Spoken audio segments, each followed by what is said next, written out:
Rajan uncle கிட்ட இருந்து வாங்கின எல்லாத்தையும் எப்ப நீ திருப்பி கொடுக்க போற? இல்ல ஐ மீன் எல்லாத்தையும் ஒரே ஆளா சமாளிக்கிறது உனக்கு கஷ்டம் தானே, அதனால அதெல்லாம் ஒப்படைக்க வேண்டிய ஆள்கிட்ட கொடுத்துடலாமே என்று பேச்சை ஆரம்பித்தாள் ஆலியா. மறுபடியும் உன்னோட டிராமாவை ஆரம்பிச்சிட்டியா?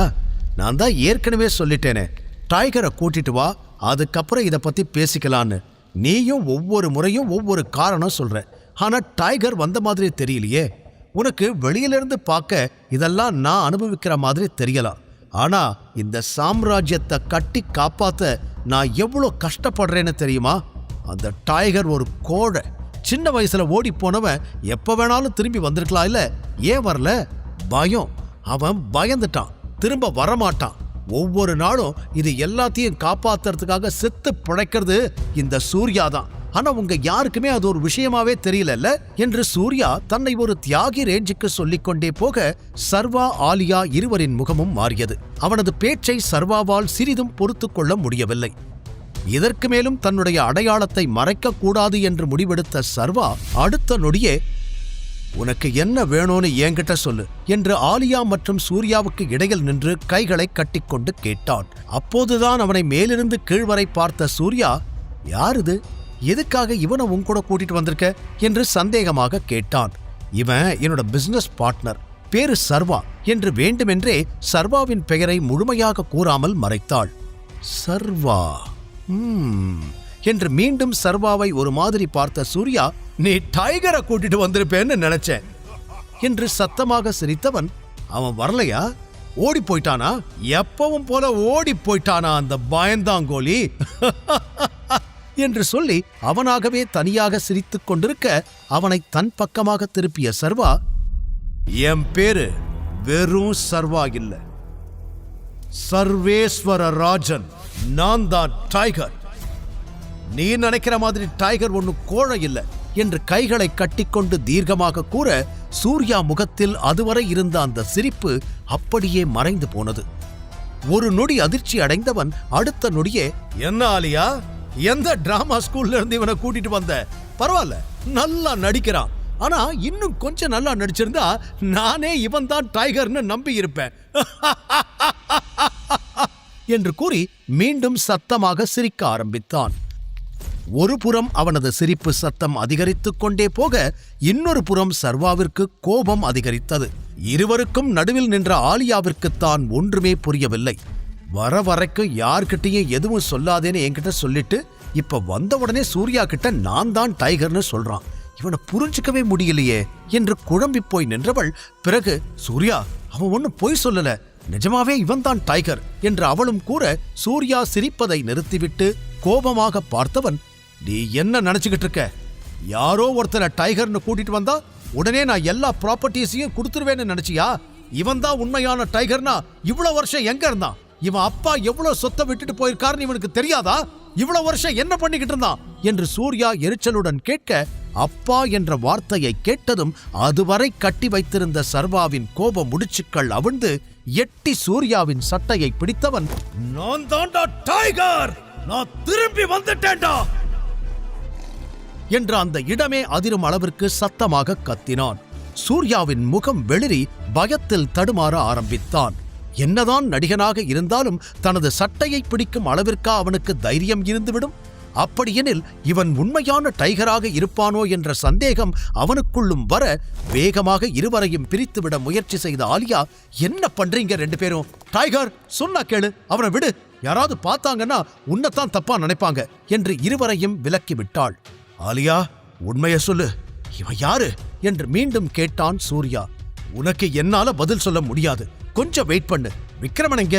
நான் அவர்கிட்ட பேசணும் என்று அந்த இடத்தை சுற்றி தேடியவள் விக்ரமனுக்கு போன் செய்தபடி அங்கிருந்து வெளியே நடந்து சென்றாள். இப்போது அந்த இடத்தில் சூர்யா சர்வா இருவர் மட்டும் நிற்க அந்த இடமே அமைதியாக இருந்தது. சில நொடிகளில் அந்த அமைதியை கலைத்த சூர்யா, இத்தனை வருஷமா எங்க இருந்த டைகர்? காட்டுக்குள்ள இருந்தியா? மான முயல வேட்டையாடிக்கிட்டு இருந்தியா? யாராவது உன்னை தெரியாம போட்டோ எடுத்திருந்தாங்கன்னா இந்நேரம் டிஸ்கவரி சேனல்ல வந்திருப்ப இல்ல என்று வேண்டுமென்றே சர்வாவை வம்பு எடுத்தான். தன் முன்னால் நிற்பது டைகர் தான் என்பதை ஏற்றுக்கொள்ள சூர்யா சிறிதும் தயாராக இல்லை என்பது அவன் பேச்சிலேயே தெரிந்தது. அவனைப் போலவே திமிராக பார்த்த சர்வா, இந்த கேள்வியையே என்கிட்ட கேட்கிற? உன் அப்பா கிட்ட போய் கேட்க வேண்டியது தானே, இவ்வளோ வருஷமா டைகர் எங்கன்னு என்று அவன் கேட்டதும் அதிர்ந்த சூர்யா, என்னடா சொன்ன என்று பற்களை கடித்தான். அதை பார்த்து சிரித்துவிட்டு அவன் அருகில் வந்த சர்வா மெதுவாக, விவரம் தெரியாத வயசுல நான் காணாம போயிருந்தேன், உண்மைதான். அதுக்கு காரணம் உன் அப்பாவோட துரோகம். ஆனா இப்ப எல்லாம் தெரிஞ்சு திரும்பி வந்திருக்கேன். எனக்கு சொந்தமா என்னெல்லாம் இருக்கோ அதெல்லாம் நான் திருப்பி எடுத்துக்குவேன். இனிமே உன்னால டைகரோட ப்ராப்பர்ட்டில இருந்து ஒரு செங்கலை கூட உருவ முடியாது என்று சொல்ல பேச்சற்று பார்த்த சூர்யா அடுத்த நொடியே, ஏ ஒழுங்கா நீ யாருன்னு சொல்லிடு, இப்படியே பேசிக்கிட்டு இருந்த அப்புறம் உன்னை இங்கேயே நான் கொன்னு புதைச்சிடுவேன் என்று மிரட்ட முயற்சி செய்தான். உனக்கு கோபம் வருதா? நியாயமா எனக்கு தான் கோபம் வரணும். ஏன்னா உன்னோட அப்பா தான் என் அப்பாவை கொன்னது என்று சர்வா கூற சூர்யா முகத்தில் இன்னும் பெரிய அதிர்ச்சி. அந்த அதிர்ச்சி எதற்காக என்று சர்வாவால் புரிந்து கொள்ள முடியவில்லை. இவனுக்கு இப்பதான் இந்த விஷயம் தெரியுதா, இல்ல எனக்கு இந்த விஷயம் தெரிஞ்சிருச்சுன்னு ஷாக் ஆகிறானா என்று அவனை குழப்பமாக பார்த்தான். என்ன நீ என்னென்னமோ பேசிக்கிட்டு இருக்க என்று பேச்சு வராமல் தடுமாறிக்கொண்டே சூர்யா கேட்க, நான் உண்மையத்தான் பேசுறேன். அன்னைக்கு நைட் என்ன நடந்ததுன்னு உன் அப்பா கிட்ட போய் கேளு என்று அழுத்தமாக கூறிய சர்வா, என்னைக்கா இருந்தாலும் இந்த உண்மையை சொல்லித்தான் ஆகணும். மறைச்சு வச்சு என்ன ஆக போகுது? குறைஞ்சபட்சம் இந்த சூர்யா கிட்ட இருந்து என்னோட கம்பெனிஸையாவது நான் காப்பாத்திக்க முடியும் என்று தனக்குத்தானே சமாதானமும் சொல்லிக் கொண்டான். அப்படின்னா என் அப்பா தான் சாகிறதுக்கு முன்னாடி உன் அப்பாவை கொன்னார்னு சொல்றியா என்று தொண்டையை செருமிக்கொண்டு கேட்டான் சூர்யா. ஆமாண்டா, அதத்தான் சொல்றேன். உன் அப்பா என் அப்பாவை கொன்னாரு. அது மட்டும் இல்ல, இந்த சொத்து எல்லாத்தையும் உனக்கு கொடுக்கணும்னு தான் என்னையும் கொல்ல பார்த்தாரு. இப்ப நீ அனுபவிக்கிற எல்லாமே என்னோடதுதான். அதை திரும்பி வாங்க நான் வந்திருக்கேன். இப்ப சொல்லு, நான் டைகர்ங்கிறத நம்புறியா என்று சூர்யாவின் கண்களை நேருக்கு நேர் பார்த்து கேட்டான் சர்வா. சூர்யாவிற்கு கோபம் எல்லையை கடந்தது. இத்தனை வருடங்களில் யாருமே அவனை நேருக்கு நேர் நின்று இவ்வளவு மோசமாக பேசியதில்லை. அதில் கோபத்தை கட்டுப்படுத்த முடியாதவன், எவ்வளோ தைரியம் இருந்தா ஏன் முன்னாடியே இப்படி பேசுவ என்று தனது துப்பாக்கியை எடுத்து சர்வாவின் நெற்றியின் மீது வைத்தான். அடுத்து நடக்கப் போவது என்ன? சூர்யா சர்வாவை சுட்டு விடுவானா? சர்வாவிற்கும் தன் அப்பாவின் நிலைதான் ஏற்படுமா? அதில் கோபமடைந்த சூர்யா உடனே தனது துப்பாக்கியை எடுத்து சர்வாவின் தலையில் வைத்தவன், எவ்வளோ தைரியம் இருந்தா என் அப்பாவை பத்தி என்கிட்டயே தப்பா பேசுவ என்று கோபத்தில் முகம் சிவக்க கேட்டான். ஆனால் சர்வா அவனை பார்த்து பயப்படவில்லை. உன்னை இப்பவே கொல்ல போறேன் என்றவன் துப்பாக்கியை அழுத்த முயற்சி செய்ய சூர்யாவின் கையை அழுத்தி தன் நெற்றியோடு துப்பாக்கியை பிடித்த சர்வா, சுடு, உன் அப்பா என்ன பண்ணாரோ அதைத்தானே நீயும் பண்ணுவ. துரோகம், இதை தவிர உங்களுக்கு வேற என்ன தெரியும்? வாய மூடு, வாய மூடு டைகர், தயவு செஞ்சு வாய மூடு. நீ அப்பாவை பத்தி சொல்ற எல்லாமே போய். உன் அப்பாவும் என் அப்பாவும் ஃப்ரெண்ட்ஸா இருந்தாங்க. அப்படி இருக்கும்போது அவர் எப்படி உன் அப்பாவை கொல்லுவாரு என்று சூர்யா அவன் சொன்னதை நம்பாமல் மீண்டும் மீண்டும் கேட்க, இத்தனை வருஷமும் யாரு இல்லாம அனாதை மாதிரி நான் தெரிஞ்சேன். அதுக்கு காரணம் உன் அப்பா தான். கொஞ்ச நாளைக்கு முன்னாடிதான் நான் விக்ரமன் அங்கிளை மீட் பண்ணேன். அதனால தான் நான் யாருன்னு எனக்கே தெரிஞ்சது. ஆனா இங்க வந்து பார்த்தா நீ இவ்வளோ வருஷம் என்னோட சொத்து எல்லாத்தையும் என்ஜாய் பண்ணிக்கிட்டு சந்தோஷமா இருந்திருக்க. சும்மா சொல்லக்கூடாது, உன் அப்பா உனக்கு நல்ல சேஃப்டி பண்ணி கொடுத்திருக்காரு என்ற சர்வாவிற்கு இன்னும் நிறைய பேச தோன்றியது. இருந்தும் தன்னை கட்டுப்படுத்திக் கொண்டு சூர்யாவை பார்த்தான் சர்வா. இந்த விவாதம் அதிகரித்தால் சர்வாவும் சூர்யாவும் சண்டையிட நேரும் என்பது அவர்கள் இருவருக்குமே தெரியும். அதனால் சூர்யாவும் தன்னை கட்டுப்படுத்திக் கொண்டு, இங்க பாரு, நீ சொல்றத பத்தி எனக்கு எதுவுமே தெரியாது. ஆனா அதுக்காக நீ என்ன சொன்னாலும் கேட்டுக்கிட்டு என்னால அமைதியா இருக்க முடியாது.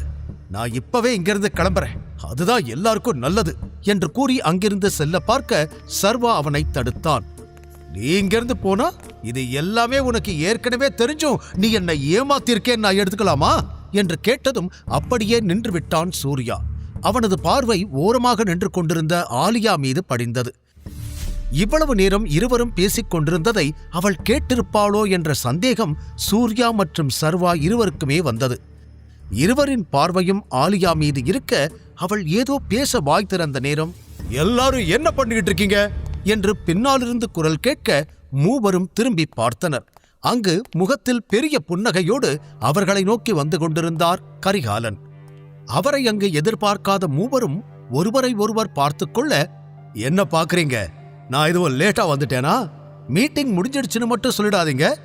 இல்ல அங்கிள், நாங்க இப்பதான் வந்தோம். சூர்யா கிட்ட பேசிக்கிட்டு இருந்தோம். இல்ல சூர்யா என்று கேட்ட சர்வா அவனை ஆமாம் என்று சைகை செய்ய சொல்ல, ஆமா அங்கிள், சும்மா பேசிக்கிட்டு இருந்தோம் என்று கூறினான் சூர்யா. அவன் பெரிதாக யார் எது சொன்னாலும் கேட்கும் ரகம் அல்ல என்றாலும் டைகர் சொல்லும் பொழுது அவனால் அதை மறுக்க முடியவில்லை. பிறகு கரிகாலன் அருகில் வந்த சூர்யா, உங்களை பார்த்து ரொம்ப மாசம் ஆன மாதிரி இருக்கு. ஏன் அங்கிள் என்ன பார்க்க வரதில்ல? உங்களுக்கு என்ன பிடிக்கலையா என்று கேட்டான் ஒரு போலி புன்னகையுடன். அவனைப் போலவே போலியாக புன்னகைத்த கரிகாலன், நிறைய முக்கியமான வேலை இருந்துச்சுப்பா, அதான் உன்னை பார்க்க வர முடியல என்றார். இன்னொரு புறம் சர்வா சூர்யா இருவரையும் மாறி மாறி பார்த்து கொண்டிருந்தாள் ஆலியா. முழு கதையையும் கேட்டு மகிழ பாக்கெட் FM ஆப்பை டவுன்லோட் செய்யுங்கள். லிங்க் டிஸ்கிரிப்ஷனில் கொடுக்கப்பட்டுள்ளது.